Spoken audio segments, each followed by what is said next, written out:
Lori just received her practitioner license just a couple of weeks ago, right? Yes. And Patrick and I had the opportunity to be on her panel, her practitioner panel via Zoom, with Jonathan Zenz, actually, the three of us.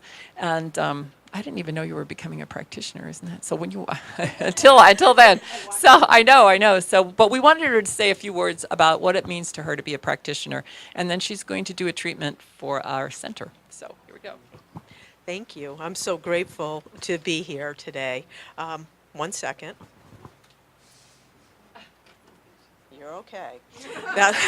Because my inner child does not like getting up in front of people. It would rather run out the door right now, but you're okay. You can do this. So Rita asked me to just say a few words about what it means to be a practitioner to me. So I could tell you about consciousness on demand. I can tell you how I use this in my life, but I really want to give you a practical example of how this training transformed me and how it became very real to me. So 6 days before I took my final exam, I had an unexpected final exam. And if I start to cry, please just know it's energy.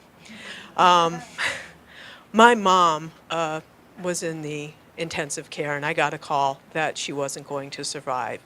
And we were extremely close. We spoke every single day. I just called and left her a message to say, where are you? I'm a little concerned, which I said all the time if she didn't answer the phone. It came as quite a shock. It was something that took my breath away. Quite literally, I pulled over and lost it.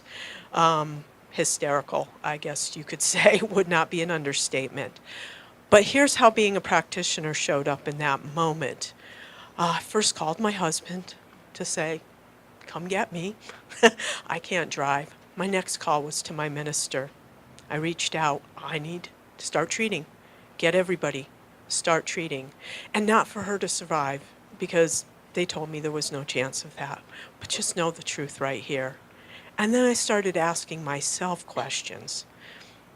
What do I know? What do I believe? What is the truth right here, right now? And the truth is, I believe in the internality of life, the continuity of our souls forever and ever expanding. I believe that my life is always unfolding perfectly, and I believe that was the truth for my mother in that moment. So my grief, beyond measure, sat right next to what is the truth here. And 3,000 miles away, I couldn't get back there. But what do I know? There's no time and space. So my mantra was, because I couldn't muster a full treatment in that moment through my tears, through my hysterics, my mantra became, I got you. I got you. I'm here with you, and I got you.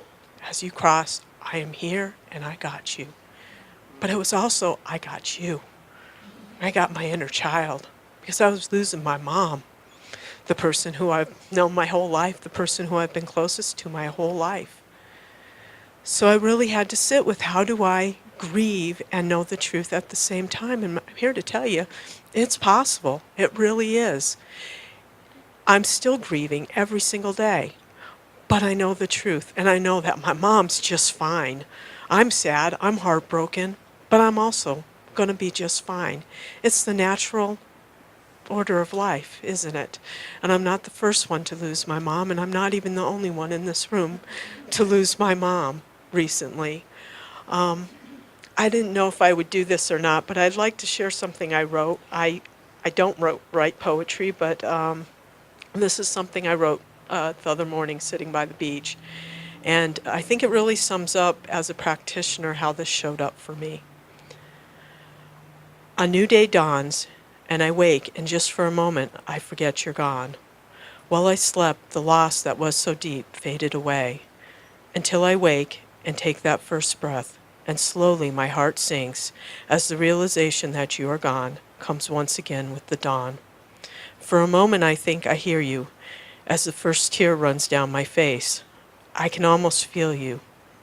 I don't know what I'll do as I search for a way to cope. I feel lost without any hope. There's a cost to love this deep. I always knew it wasn't mine to keep. at least not on this plane, where it feels like the pain of the loss will hold me tight no matter how much I fight. Then I remember who you are, and I remember who I am. Mother and daughter, two sweet peas in a pod, held in the mind of God. I remember you really haven't gone that far. I see you in every star. I know where you are. You're here and there and everywhere. In my heart from the very start, in my heart to the very end, you will always be my first friend, my biggest fan, my biggest cheerleader. You always saw who I truly am. You knew I could be a leader even when I wasn't sure I could follow. So even though it feels so much easier to wallow in my sorrow, I will remember who I am. I will remember who you are. I will remember the truth that I knew so well in my youth. You will always be here and there and everywhere, in my heart from the start, in my mind until the end of time, whispering, you can, when I forget who I am. Always my biggest fan. Thank you.